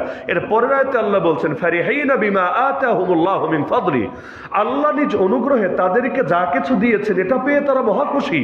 শুধু খুশি না, ওয়াস্তাবশিরুনা বিল্লাযীনা লাম ইয়ালহাকু বিহিম মিন খালফিহিম আল্লা খাউফুন আলাইহিম ওয়া লা হুম ইয়াহজানুন। উহুদ যুদ্ধে মুজাহিদ শরীক হয়েছিলেন 700 জন, ঘর থেকে বের হয়েছিলেন 1000, কিন্তু এর মধ্যে 300টা ছিল মুনাফিক যারা পালিয়েছে, আর 700 জন ছিলেন সাহাবী। এর মধ্যে 70 জন শহীদ হয়েছেন, তারও 630 জন বাকি আছে। তো আল্লাহ তাআলা এদের ব্যাপারে বলছেন যে এই যে শহীদরা তারা আল্লাহর কাছে রিজিক প্রাপ্ত হয়ে এখনো যেই সমস্ত মুজাহিদিনরা তাদের সাথী ভাইয়েরা নবীজির যেই সমস্ত সাহাবীরা তাদের সাথে মিলিত হয় নাই, এদেরকে নিয়েও তারা আনন্দ বোধ করে, এদেরকে নিয়েও তারা খুশি উদযাপন করে। কোন ব্যাপারে? আল্লাহ খাউফুন আলাইহিম ওয়া লা হুম ইয়াহজানুন। যদিও আমাদের মুজাহিদ ভাইয়েরা আজও আমাদের সাথে মিলিত হতে পারে নাই, কিন্তু যেদিন আসবে তাদেরও কোনো ভয় থাকবে না, তারাও দুঃখিত হবে না। আল্লাহ তাআলা তাদেরকেও মুক্তি দিবেন, তাদেরকেও শান্তি দিবেন। এর পরের আয়াতে আল্লাহ জানাচ্ছেন, ইস্তাবশিরুনা বিনি'মাতিন মিনাল্লাহি ওয়া ফাদল, তারা আল্লাহর পক্ষ থেকে নিয়ামত এবং অনুগ্রহ পেয়ে মহা আনন্দিত এবং আনন্দ উদযাপন করেন তারা। তো এই যে 3 আয়াতের মধ্যে আল্লাহ তাআলা জানালেন কাদের কথা? যারা বারজাখে আছেন, এখনো কিয়ামত হয় নাই, কিয়ামতের ময়দানে দাঁড়ান নাই, আর কিয়ামতের ময়দান যেহেতু হয় নাই, এরপরে চূড়ান্তভাবে জান্নাতে যাওয়ার, পুলসিরাত অতিক্রম করে জান্নাতে প্রবেশের যে ধাপ আছে সেই ধাপও তাদের জীবনে আসে নাই। এরপরও তারা নেয়ামত কিভাবে ভোগ করছেন, কি নেয়ামত ভোগ করছেন, এর ব্যাখ্যা এই আয়াত পরে আল্লাহ রসুল সাল্লাল্লাহু আলাইহি ওয়াসাল্লাম দিয়েছেন, যে হাদিস মুসনাদে আহমদের মধ্যে আছে, সুনানে আবি দাউদের মধ্যে আছে। আল্লাহ রসুল বলেন, লাম্মা উসিবা ইখওয়ানুকুম বিউহুদ, যখন উহুদের ময়দানে তোমাদের ভাইয়েরা শহীদ হলো, জাআলাল্লাহু আরওয়াহাহুম ফি আজওয়াফি তাইরিন খুদরিন, আল্লাহ তাআলা তাদের রূহগুলোকে নিয়ে জান্নাতের সবুজ পাখির ভেতর ঢুকিয়ে দিলেন। তারিদু আনহার আল জান্নাহ, যারা জান্নাতের যে নহর সমূহ আছে, নহর মানে নদী, তবে জান্নাতের নদী আর দুনিয়ার নদীতে একটু পার্থক্য আছে। দুনিয়ার নদীগুলো প্রবাহিত হয় গর্তের ভেতরে, মানে একটু জায়গাটা নিচু থাকে, স্বাভাবিক জায়গা না। তো জান্নাতের নদী প্রবাহিত হবে স্বাভাবিক মাটির উপর দিয়ে। তো বলবেন পানি এসে ভিজিয়ে দিবে না? না, ওই নদীর এরিয়া যতটুকু, এর বাইরে পানি মোটেও আসবে না। পানি উপর দিয়ে প্রবাহিত হচ্ছে, কিন্তু আপনার ঘরে আসে না, আপনার পা ভিজায় না, এদিকে অতিক্রম করে না। এটাই রব্বুল আলামিনের কুদরত, যা জান্নাতে ইনশাআল্লাহ আমরা দেখবো, দুনিয়াতে এটা কল্পনা করা সম্ভব না। তারিদু আনহার আল জান্নাহ, তারা জান্নাতের সেই নদী সমূহের নিকটে গিয়ে বসে, তাকুলু মিন থিমারিহা, জান্নাতের ফল ফলাদি খায়। শুধু তাই না, ওয়া তাউই ইলা কানাদিলা মিন যাহাব মুআল্লাক ফি জিল্লিল আরশ, আরশের ছায়ায় অনেকগুলো ঝুলন্ত দীপাধার আছে। দীপাধার মানে এমন পাত্র যেখানে দীপ রাখা হয়, যেখানে বাতি রাখা হয়। আগের যুগে তো ওই যে বাতি ছিল, অর্থাৎ যেগুলো আগুন দিয়ে জ্বালাতে হতো, এগুলো জ্বালিয়ে রাখতো কোথায়? ওই বিভিন্ন রাজপ্রাসাদ দেখলে দেখবেন রাখার জন্য সুন্দর সুন্দর জায়গা আছে, বিল্ডিংয়ের মধ্যে একটু একটু কাটা আছে, ওখানের মধ্যে ল্যাম্পগুলো রাখা হয়, বাতিগুলো রাখা হয়, পরবর্তীতে আলোগুলো ছড়িয়ে যায়। তো আরশের ছায়ার মধ্যে এরকম বহু দ্বীপ রাখার, মানে বাতি রাখার পাত্র থাকবে, জায়গা থাকবে। তো শহীদদের রূহগুলো সারাদিন জান্নাতের ফল খেয়ে, নাজ নেয়ামত ভোগ করে, জান্নাতের নদীর উপর দিয়ে তারা বিনোদন করে, এরপর তারা সন্ধ্যাবেলায় ফিরে আসে রব্বুল আলামিন এসে আরশের ছায়ার মধ্যে যে বাতি রাখার মতো জায়গা আছে সেখানে এসে পাখিগুলো বসে। কারণ তাদের দেহকে এখন তো পাখির রূপ দেওয়া হয়েছে, তাদের রূহ নিয়ে কবরের মধ্যে তাদের দেহ আছে, কিন্তু রূহ নিয়ে ঢুকিয়ে দেওয়া হয়েছে সেই পাখির শরীরের ভেতরে। ফালাম্মা ওয়াজাদু তিবা মাশরাবিহিম ওয়া মাআকালিহিম ওয়া হুসনা মাকিলিহিম, যখন তারা জান্নাতের মধ্যে গিয়ে এই সুন্দর খাবার, সুন্দর পানি এবং সুন্দর আবাসন, সুন্দর থাকা সবকিছু পেলেন, ক্বালু, তখন আফসোস করে বলেন, ইয়া লাইতা ইখওয়ানানা ইয়ালামুনা বিমা সানা আল্লাহু লানা, আল্লাহ আমাদের জন্য যা কিছু করেছেন, হায় আমাদের ভাইয়েরা যদি জানতে পারতো, তারাও তো শাহাদাতের জন্য দেওয়ানা হয়ে যেত, তারাও তো আল্লাহ তাআলার সঙ্গে দ্রুত মিলিত হওয়ার জন্য দিলের মধ্যে জজবা লালন করতো। তা আফসোস করলো, হায় এখন যদি জানাতে পারতাম কোনোভাবে। জানাবে কিভাবে? জান্নাত থেকে তো আর কল দেওয়া যায় না, মিস কলও দেওয়া যায় না, অথবা কোনোভাবে কানেক্টেড হয়ে তাদেরকে মেসেজ পৌঁছানো যায় না। এখন কি হবে? লিআল্লা ইয়াজহাদু ফিল জিহাদ ওয়া লা ইয়ানকুলু আনিল হারব, তাদেরকে জানাতে পারলে তারা জিহাদের ব্যাপারে আরো বেশি দুনিয়া বিমুখ হতো, আরো বেশি আগ্রহী হতো, এবং তারা জিহাদের ময়দান থেকে এক চুলো পিছপা হতো না। তা আফসোস করছিলেন। ফাকাল আল্লাহ, তখন আল্লাহ তাদেরকে বললেন, টেনশন নিও না, আনা উবাল্লিগুহুম আনকুম, তোমাদের পক্ষ থেকে আমি পৌঁছে দিলাম তাদের কাছে। কিভাবে পৌঁছে দিলেন? তখন আল্লাহ সূরা আলী ইমরানের আয়াত 169 থেকে 171 এই 3 আয়াত নাজিল করলেন। আল্লাহ বললেন যে কোরআনের মাধ্যমে পৌঁছে দিলাম, শুধু এই জামানায় যারা আছে তারাই জানবে এমন না, কিয়ামত পর্যন্ত যত বান্দারা আসবে সবাই জানবে তোমরা উহুদের শহীদরা জান্নাতে এসে কি নিয়ামত ভোগ করতে পেয়েছো। তো 1 নম্বর দলিল এখান থেকে স্পষ্ট বোঝা যাচ্ছে, বরজাখের জীবনেও মানুষ নিয়ামত পায়, আর নিয়ামত যদি পাওয়া সম্ভব হয় আযাব পাওয়া সম্ভব হবে। আযাবের ব্যাপারে স্পষ্ট দলিল সূরাত আল্লাহ তাআলা কোরআনের মধ্যে জানিয়েছেন ফেরাউনের গোষ্ঠী সম্পর্কে। সূরা মুমিন আয়াত নম্বর 45 এবং 46, ওয়াহাকা বিআলি ফিরাউন সুউল আযাব, ফেরাউনের গোষ্ঠীকে ভয়াবহ আযাব আক্রান্ত করে রেখেছে এমন ভাবে, আন-নারু ইউরাদুনা আলাইহা গুদুওয়া ওয়া আশিয়া, প্রতিদিন সকাল এবং সন্ধ্যায় তাদের সামনে জাহান্নামের শাস্তিকে উপস্থাপন করা হয় যে এইরকম শাস্তি তোদেরকে দেওয়া হবে। ওয়ায়াউমা তাকুমুস সাআ, আর কিয়ামতের দিন যেদিন তারা উঠবে, যেদিন তারা দাঁড়াবে আল্লাহর সামনে, ওই কিয়ামতের দিন তাদেরকে, ফেরেশতাদেরকে বলে দেওয়া হবে, আদখিলু আলা ফিরাউন আশাদ্দাল আযাব, ফিরাউনের গোষ্ঠীকে তোমরা নিয়ে ঢোকাও ভয়াবহ আযাবে। এই আয়াতের মধ্যে কিন্তু স্পষ্ট, সেটা হলো এক আযাব দেওয়া হবে কিয়ামতের পরে। আল্লাহ কিয়ামতের দিন বলে দিবেন ফেরেশতাদেরকে, এদেরকে নিয়ে ভয়াবহ আযাবে ঢোকাও। এই ভয়াবহ আযাব মানে জাহান্নামের আযাব, এটা বুঝতে কোনো ঝামেলা হয় না। কিন্তু আরেকটা কথা আল্লাহ বলে দিচ্ছেন যে এদেরকে যন্ত্রণাদায়ক আযাব, বড় কঠিন আযাব বেষ্টন করে রেখেছে। সকাল সন্ধ্যা এদের সামনে আগুন উপস্থাপন করা হয়, জাহান্নাম উপস্থাপন করা হয়। এটা আবার কবে? একটা হলো হয় আর আরেকটা হলো হবে। জাহান্নামে প্রবেশ করানো হবে কিয়ামতের পরে, এটা আল্লাহ জানালেন আলাদা করে 46 নম্বর আয়াতে। তো 45 নম্বর আয়াতে আল্লাহ বললেন তাদেরকে আযাব বেষ্টন করে রেখেছে, সকাল সন্ধ্যা তাদের সামনে জাহান্নাম উপস্থাপন করা হচ্ছে। এর মানেটা কি? এর মানেই হলো কবরের আযাব, এর মানেই হলো বরজখের আযাব। একটা চলছে আর একটা আপকামিং সুন ইনশাআল্লাহ, আর একটা আল্লাহ যখন চান অতি শীঘ্রই আসবে ইনশাআল্লাহ। তাহলে দুইটা মারহালার কথা বোঝা যাচ্ছে। এই আয়াতের সমর্থনে একটা হাদিসও পাওয়া যায়। আল্লাহ রাসূল বলেন, ইন্না আহাদাকুম ইযা মাতা, তোমাদের কেউ যখন মারা যায়, উরিদা আলাইহি মাকআদুহু বিল গাদাতি ওয়াল আশি, প্রতিদিন সকালে এবং সন্ধ্যায় তার সামনে তার ঠিকানা যেটা হবে সেটাকে উপস্থাপন করা হয়। যেমন মনে করেন আপনি আছেন মিরপুরে, কিন্তু একটা ফ্ল্যাট অর্ডার করেছেন লন্ডনে। এখন প্রতিদিন সকাল সন্ধ্যায় আপনার ঠিকাদার আপনার পিকচার পাঠায়, ইমেজ পাঠায়, এই যে আপনার ফ্ল্যাটটা এই অবস্থায় আছে, আজকে এই অবস্থায় আছে। এখন কাজ হওয়ার পর আপনাকে দেখাচ্ছে কবে আসবেন, এই যে আপনার বাসাটা এভাবে সাজানো হয়েছে। তো দুনিয়াতে যেভাবে এরকম দেখলে মানুষের দিলে একটা শক্তি পাওয়া যায়। আপনার বাচ্চা হয়েছে বরিশালে, আপনি আছেন মিরপুরে, এখন বাড়ি থেকে ছবি যদি পাঠায় আপনার দিলে একটা সুখ লাগে, শান্তি লাগে। মাশাআল্লাহ, আমার বাচ্চার চেহারাটা দেখে পুরে আবার মতো হয়েছে, ওর হাসিটা তো বড় সুন্দর লাগছে। তো এরকম জান্নাতে তো যাবে পরে, জাহান্নামে তো যাবে পরে, কিন্তু সকাল সন্ধ্যা আল্লাহ ঠিকানা দেখায় দেয়, এই যে দেখ বান্দা তোর ঠিকানা। উভয়কেই দেখানো হয়, ইনকানা মিন আহলিল জান্নাহ ফামিন আহলিল জান্নাহ ওয়া ইনকানা মিন আহলিন নার ফামিন আহলিন নার ইউকালু হাযা মাকআদুক হাত্তা ইয়াবআসাকা আল্লাহু ইলা ইয়াউমিল কিয়ামা। যদি জান্নাতি হয় তাহলে জান্নাতীদের ঠিকানা দেখানো হয়, যদি জাহান্নামী হয় জাহান্নামীদের ঠিকানা দেখানো হয়। এভাবে চলতে থাকে। তাকে বলা হয় আরে কিয়ামতের দিন আল্লাহ তোমাকে উঠাবে, তার আগ পর্যন্ত এভাবেই চলতে থাকবে। তাহলে দেখা যাচ্ছে কবরের মধ্যেও ওই আখিরাতের যে চূড়ান্ত ধাপ জান্নাত জাহান্নাম, এর সাথে কানেকশন থাকে। যদি কানেকশন নাই থাকে তাহলে আল্লাহ তাআলা দেখান কেন? দেখান তো অবশ্যই কোনো না কোনো কারণে। আপনাকে যখন আপনার জান্নাত দেখানো হবে দিলে অবশ্যই সুখ লাগবে, আর কাউকে যখন তার জাহান্নাম দেখানো হবে তার দিলের মধ্যে অবশ্যই ভয় লাগবে। জেলের আসামিকে ডেইলি যদি ফাঁসির রশি দেখায়, এই যে তোর এটা দিয়ে লটকায় দেওয়া হবে, এই যে এই জায়গায় তোকে কিন্তু ঝোলায় দেওয়া হবে, তার নিশ্চয়ই ভালো লাগবে না, বড় কষ্ট লাগবে। তাহলে কবরের মধ্যেও যে ধাপ চলতে থাকে, এটা এই আয়াত এবং এই হাদিসের আলোকে প্রমাণিত হচ্ছে।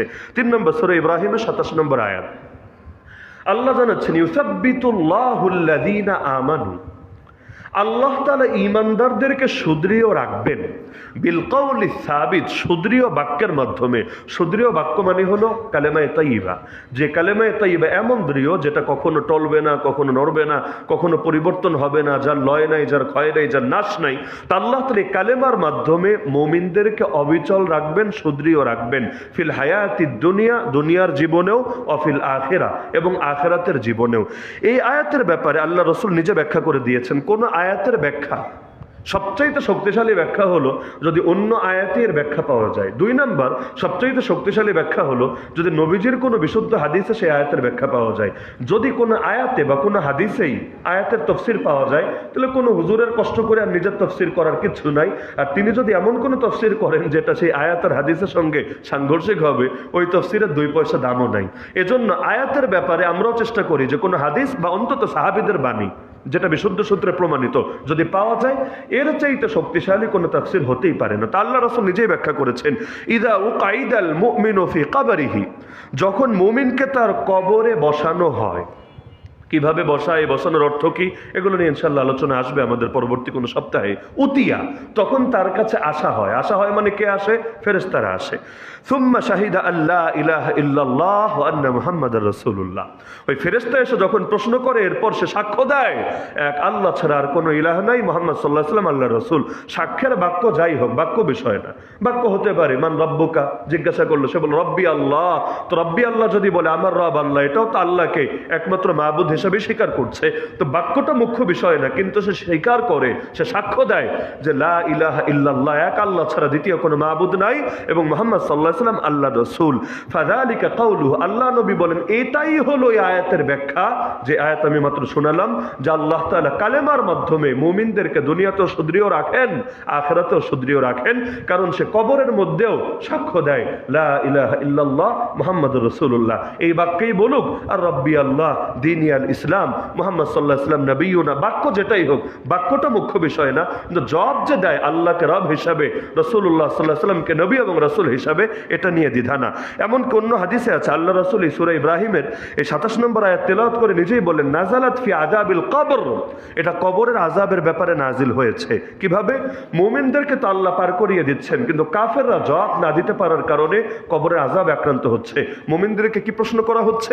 এই হাদিসে আছে আল্লাহ রাসূল বলছেন, ফায়ুকালু লাহু, তাকে বলা হবে, মান রব্বুকা, কে তোমার রব? ফায়াকুল রব্বি আল্লাহ, সে বলবে আমার রব হচ্ছেন আল্লাহ। ওয়া নবিয়্যি মুহাম্মদ সাল্লাল্লাহু আলাইহি ওয়াসাল্লাম, আর আমার রাসূল হলেন, আমার নবী হলেন মুহাম্মদ সাল্লাল্লাহু তাআলা আলাইহি ওয়াসাল্লাম। তো এই আয়াত থেকে স্পষ্টভাবে প্রমাণিত হয় যে কবরের মধ্যেও মুমিনকে প্রশ্নোত্তর করা হবে, কাফেরকে প্রশ্নোত্তর করা হবে। যে প্রশ্ন পারবে তার সাথে একরকম আচরণ, যে প্রশ্ন পারবে না তার সাথে আরেক রকম আচরণ। এবং নবী বলে দিচ্ছেন এই আয়াতে দলিল হলো আযাবে কবরের ব্যাপারে। চতুর্থ আয়াত, আল্লাহ রাসূল সাল্লাল্লাহু আলাইহি ওয়াসাল্লাম নিজেই আয়াত তেলাওয়াত করে ব্যাখ্যা করেছেন। এটা হলো সূরা তাহা আয়াত নম্বর 124। আল্লাহ রাসূল সাল্লাল্লাহু আলাইহি ওয়াসাল্লামের ব্যাখ্যা করার আগে আয়াতের অনুবাদটা আগে মাথায় রাখি। আল্লাহ বলছেন, ওমান আরাদা আন যিকরি, যে ব্যক্তি আমার জিকির থেকে, জিকির মানে স্মরণ, জিকির মানে খালি সুবহানাল্লাহ আলহামদুলিল্লাহ না, নামাজও জিকির। ওয়া আকিমিস সালাতা লিযিকরি, কোরআনে আছে আমার জিকিরের জন্য তোমরা নামাজ কায়েম করো। এমন ইবাদত, এমন আমল, যে আমলের দ্বারা বান্দা আল্লাহকে স্মরণ করে, সেটাই জিকির। কেউ যদি সুবহানাল্লাহ সুবহানাল্লাহ তাসবিহ তো পড়ে, কিন্তু আল্লাহরে স্মরণ করে না, বরং অভ্যাস হিসেবে পড়ছে আর দোকানে, চায়ের দোকানে বসে টেলিভিশন দেখছে। যেমন বাংলাদেশে বহুত মানুষ আছে, হাতে তসবিহ টেপে তার জিহ্বাও নড়ছে, কিন্তু আল্লাহর বান্দা নর্তকীর ডান্স দেখছে। এইরকম যদি হয়, এটারে জিকির বলে না, এটারে ভণ্ডামি বলে। জিকির মানে হলো এমন কোন নেক আমল করা যে আমল হবে একমাত্র আল্লাহর স্মরণে। এখন যদি কেউ নামাজ পড়ে আল্লাহর স্মরণে, এটাও জিকির। সুবহানাল্লাহ আলহামদুলিল্লাহ জপে আল্লাহর স্মরণে, এটাও জিকির। এমনকি দুরূদ শরীফ পড়ে রাসূলের ভালোবাসায় আল্লাহ তাআলার কাছে নবীর জন্য সে দোয়া করতে থাকে, এটাও জিকির। যত নেক আমল হতে পারে যেটা আল্লাহর স্মরণে হবে, এটাই জিকির। আর এমন যত আমল হবে যেটা আল্লাহর স্মরণে হয় না, সেটা কোশ্চিনকালেও জিকির হবে না, যদিও দেখতে বাহ্যিকভাবে নেক আমল মনে হতে পারে। তা আল্লাহ বলে দিচ্ছেন, ওমান আরাদা আন যিকরি, যে আমার স্মরণ থেকে মুখ ফিরায় নেবে, আমার স্মরণ থেকে বিমুখ হবে, ফাইন্না লাহু মাঈশাতান দানকা, তার জন্য রয়েছে সংকীর্ণ জীবন। ওয়া নাহশুরুহু ইয়াউমাল কিয়ামাতি আমা, আর কিয়ামতের দিন আমি তাকে আমার সামনে দাঁড় করাবো অন্ধ হিসাবে, অন্ধ, চোখে দেখবে না। এমনকি এর পরের আয়াতে আল্লাহ এটাও জানিয়েছেন, সে অবাক হয়ে বলবে, ক্বালা রাব্বি লিমা হাশারতানি আমা ওয়া ক্বাদ কুনতু বাসীরা, হে আল্লাহ আমাকে অন্ধ বানায় তোমার সামনে কেন উঠালে? আমি তো চক্ষুষ্মান ছিলাম। যে যেভাবে মরে তার হাসরও তো সেভাবে হয়, তা আমি তো দুনিয়াতে চক্ষুষ্মান ছিলাম, আজ হাসরে আমি অন্ধ কেন? আল্লাহ তখন বলবেন, এর পরের আয়াতে আছে, ক্বালা কাযালিকা আতাতকা আয়াতুনা ফানাসিতাহা ওয়া কাযালিকা আল-ইয়াওমা তুনসা, আরে বান্দা এভাবেই তোর কাছে আমার আয়াত এসেছিল, কিন্তু তুই আমার আয়াত ভুলেছিলি, সুতরাং আজকে তোকেও ভুলে থাকা হবে, আজকেও তোকে চক্ষু দেওয়া হবে না, তোকে দুনিয়ার স্বাভাবিক হালতে ফেরানো হবে না, আমি তোকে স্মরণ করব না, তোকে ভুলে থাকবো, কারণ তুইও ভুলেছিলি আমাকে। তো এই যে সংকীর্ণ জীবন, দুটো কথা বললেন, যে আমার স্মরণ থেকে বিমুখ হবে, সংকীর্ণ জীবনও পাবে, আর কিয়ামতের দিন অন্ধ বানিয়ে ওঠানো হবে। এই সংকীর্ণ জীবন মানে কি? জীবন আবার সংকীর্ণ হয় কিভাবে? এর ব্যাখ্যা আল্লাহ রাসূল নিজে করে দিচ্ছেন। আতাদরুনা ফীমা উনজিলাত হাযিহিল আয়াত, সাহাবীরা তোমরা কি জানো এই আয়াত কোন প্রেক্ষাপটে বা কোন বিষয়কে বোঝানোর জন্য নাজিল হয়েছে? আতাদরুনা মাল মাঈশাতু দানকা, তোমরা কি জানো সংকীর্ণ জীবন কাকে বলে? ক্বালু আল্লাহু ওয়া রাসূলুহু আলাম, সাহাবীরা বললেন আমরা জানি না, আল্লাহ এবং তার রাসূল সবচাইতে ভালো জানেন। আল্লাহ রাসূল বলেন, আযাবুল কাফিরি ফি কবরিহি, আরে সংকীর্ণ জীবন মানে হলো কবরের মধ্যে কাফেরের যে আযাব হবে, কবরের মধ্যে কাফেরের যে আযাব হবে, সেটাই বোঝানো হয়েছে এই সংকীর্ণ জীবন বলে। কারণ আপনারা জানেন কবরে রাখার পরে এমন জোরে এক চাপ দিবে কবর, ডান পাজরের হাড়গুলো কটকট করে বাম পাজরের হাড়ের মধ্যে ঢুকে যাবে। এটা যদি সংকীর্ণ না হয়, সংকীর্ণ কারে বলে? তো এখন এই আয়াত থেকে স্পষ্ট প্রমাণিত, পঞ্চম সূরা তুরের 45 থেকে 47 আয়াত, এর মধ্যেও আছে। এর মধ্যে সংক্ষিপ্ততার স্বার্থে আমরা শুধু 47 নম্বর আয়াতটি উল্লেখ করছি। আল্লাহ বলে দিয়েছেন, ফাইন্না লিল্লাযিনা যালামু, যারা জুলুম করবে, যারা জালেম হবে, তাদের জন্য থাকবে আযাবান দুনা যালিকা, জাহান্নামের আযাব ছাড়াও অন্য আযাব।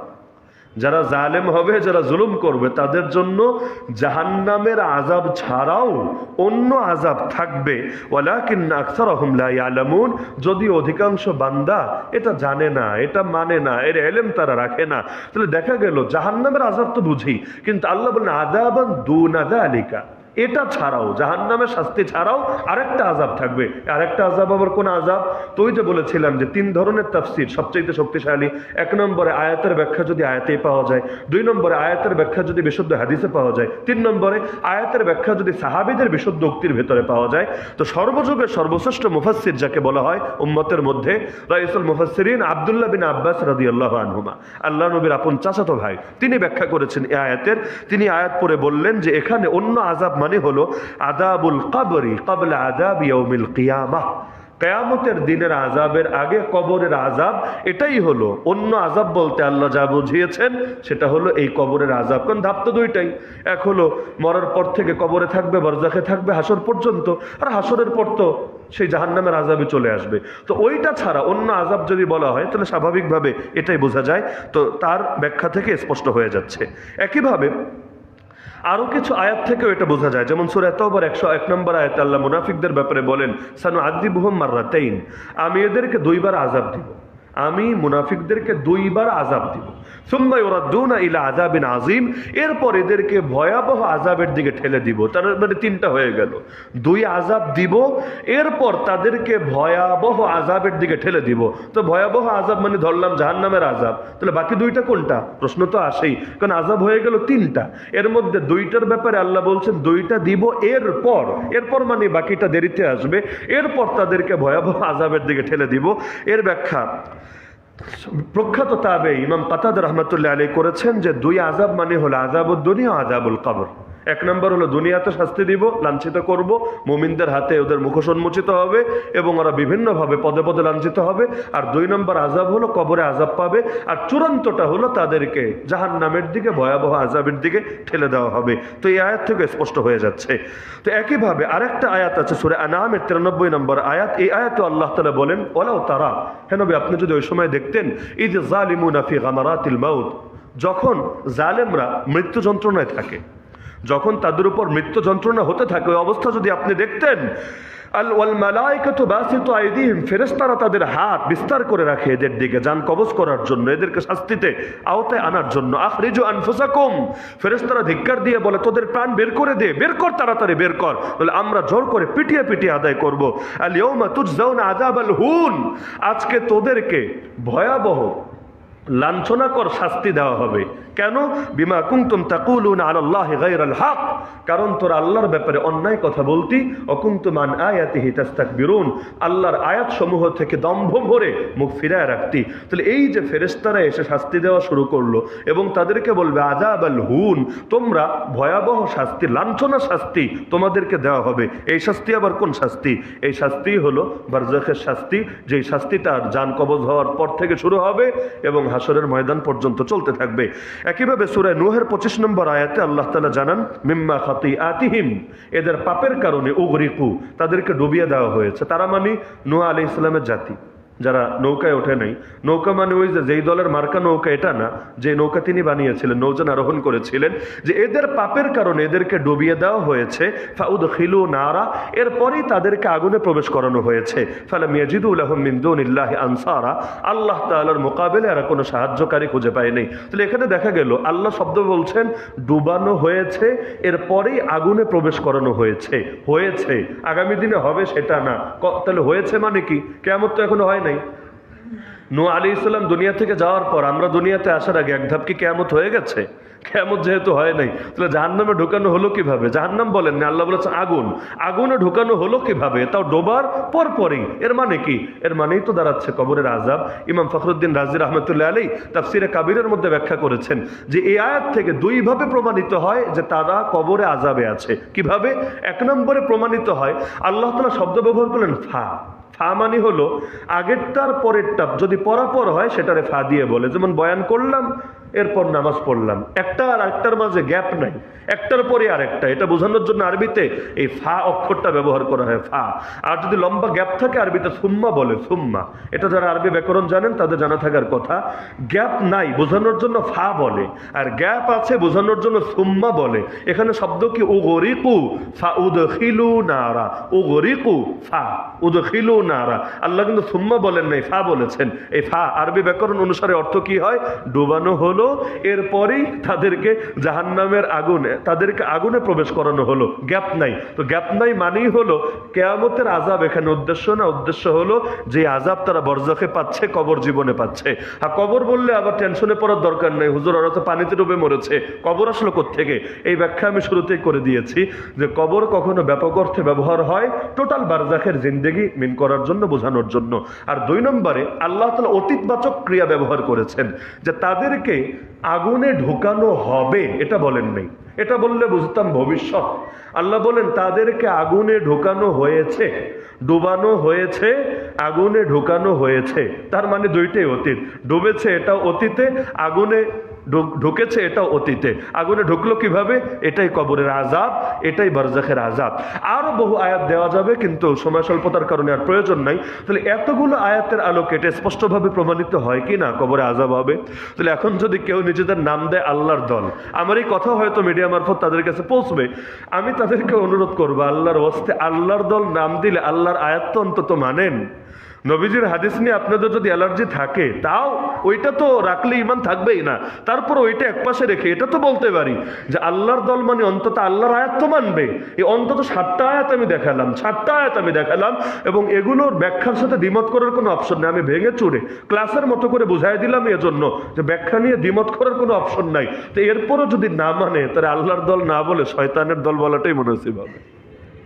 বাংলাদেশে যেমন হিজবুত তৌহিদ নামে দল আছে, হিজবুত তৌহিদ মানে কি? তাওহীদের দল। আর তাওহীদ তো ইসলামের সবচেয়ে গুরুত্বপূর্ণ জিনিসের নাম তাওহীদ, নামাজের চাইতেও গুরুত্বপূর্ণ জিনিসের নাম তাওহীদ।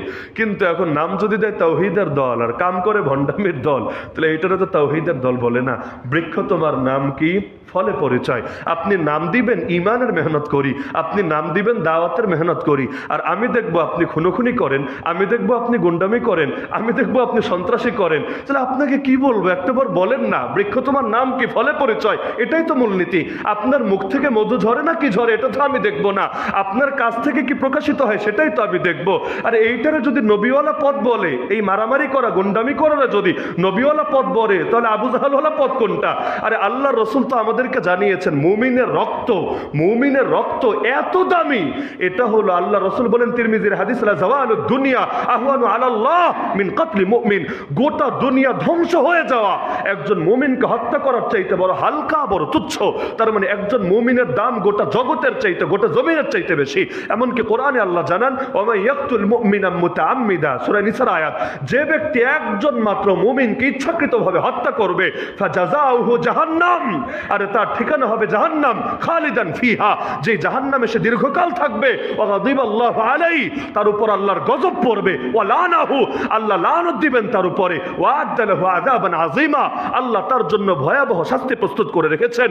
আরে যেখানে মুমিনের জান রক্ষা করার জন্য আল্লাহ নবী নিজের জান সহ 1400 সাহাবীর জান উপস্থাপন করেন। যখন খবর আসলো ওসমানকে বন্দী করা হয়েছে, আল্লাহ নবী একটা গাছের নিচে হুদাইবিয়ার প্রান্তরে 1400 সাহাবীর থেকে বায়াত নিলেন, যে বায়াতকে বলা হয় বায়াতুর রিজওয়ান। এই বায়াত যারা শরীক ছিল একজনও জাহান্নামে যাবে না, সই হাদিসে আছে, লা ইয়াদখুলুন নার আহাদুন মিম্মান বায়া তাহতা শাজারা।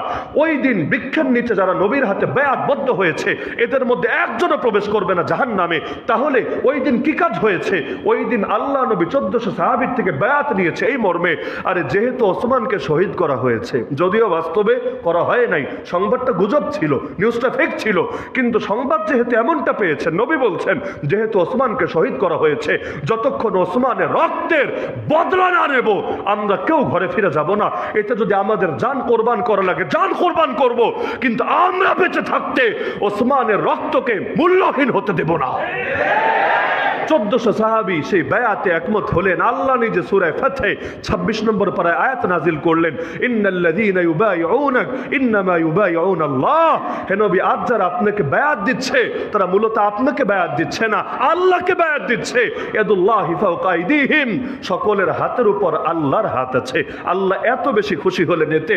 আমাকে বলেন ওসমানের রক্তের দাম কি ওমরের রক্তের চাইতে বেশি? ওসমানের রক্তের মূল্য কি আবু বকরের রক্তের মূল্যের চাইতে বেশি? ওসমানের রক্তের দাম কি মুহাম্মদুর রাসূলুল্লাহ সাল্লাল্লাহু আলাইহি ওয়াসাল্লামের রক্তের দামের চাইতে বেশি? পৃথিবীতে কেউ বলতে পারবে না বেশি। তারপরও রাসূলও রেডি, আবু বকরও রেডি, ওমরও রেডি ওসমানের রক্তের বদলা নেবেন। কি বুঝলেন? ইসলাম এসেছে, আল্লাহ রাসূল এসেছেন মুমিনের রক্তকে হেফাজত করার জন্য, মুমিনের রক্তকে রাস্তাঘাটে প্রবাহিত হতে দেওয়ার জন্য না। আরে এক মাঠ কিরে ভাই, কাবা শরীফের চাইতেও তো মুমিনের রক্ত বেশি দামি। গোটা দুনিয়া কোরবান করে দেওয়া যায় একজন মুমিনের রক্ত হেফাজত করার জন্য, কিন্তু আমার বাড়ির জন্য, আমার গাড়ির জন্য, আমার মাঠের জন্য মুমিনের রক্তপাত কিছুতেই তো করা যায় না। এমন হাজার হাজার টঙ্গি মাঠ কোরবান করে দেওয়া যাবে মুমিন ভাইয়ের রক্তের হেফাজতের জন্য। কি হবে মাঠ দিয়ে যদি মাঠ দখলের জন্য আমার হাতে আমার মুমিন ভাইয়ের রক্ত লেগে থাকে? এর চাইতে বড় জুলুম কি হতে পারে? নাম কি দেখার বিষয় না? অপরাধীর পরিচয় কি ব্যাকগ্রাউন্ড কি দেখার বিষয় না? অপরাধী সবচাইতে বড় পরিচয় সে অপরাধী, এর পক্ষ যে নিবে ও আরো বড় অপরাধী। আবু লাহাব নবীর শানে বেয়াদবি করেছে, জাহান্নামে যাবে। কোরআনে আছে তাব্বাত ইয়াদা আবি লাহাবি ওয়া তাব মা আগনা আনহু মালুহু ওয়া মা কাসাব সায়াসলা নারান যাতা লাহাব। আল্লাহ একেবারে সূরা নাজিল করে জানিয়ে দিলেন যেই সূরা না পড়ে কোরআন খতম করতে পারবেন না। এমনকি আবু লাহাবের 5টা বাচ্চা মুসলমান হয়েছিল, ওরাও যখন কোরআন খতম করত এই সূরা বাদ দিয়ে পড়তে পারতো না। তা আবু লাহাব জাহান্নামে যাবে বুঝলাম, কেন? নবীর শানে বেয়াদবি করেছে। কিন্তু ওর বউ কি করেছে? আমরাতুহু, আল্লাহ বলে দিচ্ছেন ও তো জাহান্নামে যাবে যাবে। আমরাতুহু মানে তার ওয়াইফ, তার স্ত্রীও জাহান্নামে যাবে। হ্যাঁ, তার স্ত্রী পরবর্তীতে অনেক বেয়াদবি করেছে, কথা সহি। তো যেই সময় আয়াত নাজিল হলো ওই সময় তার স্ত্রী কি করেছে? তার স্ত্রী সবচাইতে বড় অপরাধ। আবু লাহাব তো ফিল্ডে নেমে এসে ডাইরেক্ট বেয়াদবি করেছে, তো পেছন থেকে তার বউ তাকে শেল্টার দিয়েছে, সাপোর্ট দিয়েছে, মনোবল বাড়িয়েছে, উস্কানি দিয়েছে, তাকে বিভিন্নভাবে আল্লাহ রসুলের বিরুদ্ধে তার ভেতরে উগ্রতা ঢুকিয়েছে। কি বুঝলেন? যে অপরাধ করে যেমনি ভাবে ওকে শাস্তি দিতে হয়, অপরাধের পক্ষ যারা নেয়, নৈতিক সমর্থন যারা দেয়, ওদেরকেও শাস্তির আওতায় আনতে হয়। অপরাধ কোনোদিনও বন্ধ হবে না। এজন্য নবী সাল্লাল্লাহু আলাইহি ওয়াসাল্লাম স্পষ্ট বলেছেন, ইন্নান নাসা ইযা রাউ যালিম, মানুষ যখন জালেমকে দেখবে, দেখার পরও ফালাম ইয়াখুযু আলা ইয়াদাই, তার দুটো হাত ধরে ফেলবে না। ইউশিকু আইয়া উম্মাহুমুল্লাহু বিইকাব, মরার আগে দুনিয়াতে আল্লাহ ওদের সবাইকে আযাবে আক্রান্ত করবেন। জালেমকে করবেন জুলুমের কারণে, বাকিদেরকে করবেন জুলুমের ব্যাপারে চুপ থাকার কারণে। এমনকি কেউ যদি সুশীলগিরি দেখায়, সুশীলগিরি মানে কি? এই কুলেও নাই ওই কুলেও নাই, আমি মাঝামাঝি, খুনাখুনি হয়েছে হোক না ভাই, তোমরা আপোষে আপোষে বুক মিলায় নাও। আরে ভাই, আগে তো অপরাধের বিচার, তারপর হলো ভ্রাতৃত্বের প্রশ্ন। অপরাধীকে একজন এসে আরেকজনকে খুন করে ফেললো, আপনি বললেন আরে যে মরার মরেছে তো আর জিন্দা হবে না, ঠিক আছে এখন তোমরা বুক মিলায় নাও, বাস কেচ্ছা খতম হয়েছে। অথচ যিনি মারা গিয়েছেন তার অভিভাবক মনে কষ্ট রেখেছে। এই সুশীলগিরির ইসলামে 1 পয়সাও দাম নাই। এখন তো বাংলাদেশের রাষ্ট্রপতির কাছে প্রাণ ভিক্ষা চাওয়া যায়, রাষ্ট্রপতি আবার প্রাণ ভিক্ষা দিয়েও দেয়। নিকৃষ্ট জাহেলিয়াত। রাষ্ট্রপতি কেন, রাষ্ট্রপতির বাপেরও কোনো ক্ষমতা নাই কারো প্রাণ ভিক্ষা দিবে। হ্যাঁ, কোনো ব্যক্তির মৃত্যুদণ্ড যদি অনিবার্য হয়ে যায়, এই হক একমাত্র ক্ষমা করতে পারে আউলিয়া, ও কেউ না। তাহলে একদল মারলো আরেক দল মাইর খেলো, এটারও সংঘর্ষ বলে না। কোনো মিডিয়ার যে সংঘর্ষ লেখে, ওই মিডিয়ার স্ক্রু ঢিলা আছে, আর স্ক্রু টাইট করে দেওয়া দরকার। এটাকে সংঘর্ষ বলে না, এটাকে আক্রমণ বলে, এটাকে হামলা বলে। কে করলো, কার উপর করলো, ওইটা আমার আলোচনা আর দরকার নাই, ওইটা আপনি গিয়ে বিশ্লেষণ করেন গিয়ে। কিন্তু যারা হামলা করলো আর যারা মাইর খেলো, উভয় দলকে কেউ যদি এক নজরে দেখে, ও জালেমের জুলুমে সহযোগী হয়ে গেছে। এজন্য নবী বলেন উনসুর আখাকা যালিমান ওয়া মাজলুমা, তোমার ভাইকে সাহায্য করবা জালেম হলেও মাজলুম হলেও। সাহাবীর অবাক, ইয়া রাসূলুল্লাহ এটা কি বললেন? আমার ভাই মাজলুম হলে সাহায্য করব বুঝলাম, জালেম হলে সাহায্য করব কিভাবে? নবী বলেন তামনাহু মিনাজ জুলম, ওরে জুলুম করতে দিবা না, জুলুম থেকে ফিরাবা, ঠেকাবা, এটাই হবে তাকে সাহায্য করা। না হলে ও তো আযাবে যাবে, ও তো গজবে পড়বে, এজন্য ওরে বাঁচাবা। তো জুলুম থেকে বাঁচাবে কিভাবে? সবাইরে মিষ্টি মিষ্টি কথা বললেই জুলুম থেকে ফেরে না, অনেকের ধরে ধরে পানিশমেন্টের আওতে আনা লাগে, না হলে এগুলো জুলুম বন্ধ করতে পারে না। তো সব জায়গায় মিষ্টি মিষ্টি কথা দিয়ে সমাধান হয় না, বরং যেখানে শাস্তি লাগে ওখানে শাস্তির আওতে আনতে হয়। ওইখানে সুশীলগিরি দেখালে আপনিও হবেন জালেমদের সহযোগী। তো যাই হোক, আমাদের মূল আলোচনা এটা না, কারো আবার মনে কষ্ট পাওয়ারও দরকার নাই। কিন্তু ওই যে বাস্তবতা বললাম যে নাম কি মুখ্য না, কাম কি এটা মুখ্য। তো এ কারণে কেউ যদি নাম দেয় আল্লাহর দল, নাম দেয় তাওহীদের দল, নাম দেয় ইমানি মেহনত, নাম দেয় নবীওয়ালা মেহনত, ভাই নাম বিষয় না, কাম বিষয়। যদি নাম ছাড়াও কেউ কাম করে আলহামদুলিল্লাহ, নাম ছাড়াও যদি কেউ কাম করে আলহামদুলিল্লাহ, আর নাম নিয়েও কেউ উল্টা কাম করে নাউজুবিল্লাহ। এজন্য নামটা বিষয় না, কামটা বিষয়, জাহেরটা বিষয় না, এর চাইতেও বড় বাতিনটা বিষয়, না হলে বাইরে ফিটফাট ভেতরে হবে সদরঘাট। আল্লাহ তাআলা আমাদেরকে এই পরিস্থিতি থেকে হেফাজত করুন। এবং এই কবর জগৎ নিয়ে আজকে মাত্র এই পুরো আলোচনা সমাপ্ত না হয়, ধারাবাহিকভাবে ইনশাআল্লাহ। ওয়া আখিরু দাওয়া।